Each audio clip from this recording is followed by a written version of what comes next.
Hello guys and welcome sa Boring Nating Vlogs. Andito tayo ngayon sa Sugbo Mercado located sa IT Park dito sa Cebu City. Isa ito sa pinakasikat na food market na bukas sa gabi kung saan marami kang mapagpipiliang pagkain gaya ng mga red meat, seafood, international delicacies at mga desserts. Napaka-alive ng lugar na ito dahil hindi lang ito sikat sa mga local at foreign tourist kundi mapapansin mong napakaraming kumakain ditong mga empleyado ng iba't ibang kumpanya na nandito sa IT Park. Regardless nga kung marami kang perang pangbili ng pagkain or sapat lang gaya ko ay malilito ka talaga or kung baga ma-overwhelm ka sa dami ng mga food stalls dito.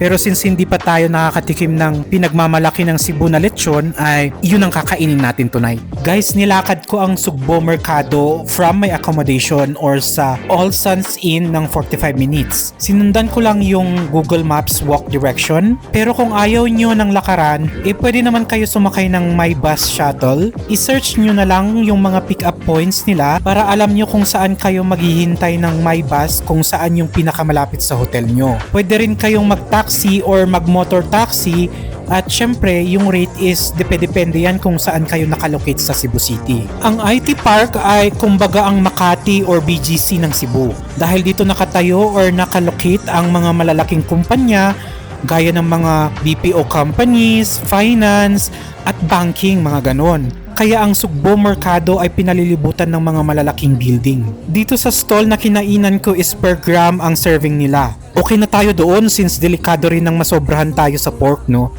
Oo, masarap ang lechon pero hinay-hinay lang po tayo lalo na sa mga edad natin. Opo, okay na to. At least natikman na natin ang lechon ng Cebu. May iba pang mga night market na pwede nyo mabisita dito sa Cebu City na maraming mga street foods. Kaya nga pagbabalik tayo dito sa susunod ay pupuntahan natin yung mga iba at sisiguraduhin na natin na mapuntahan natin ang mga yon. Hanggang dito na lang ang boring na video natin guys. See you next time!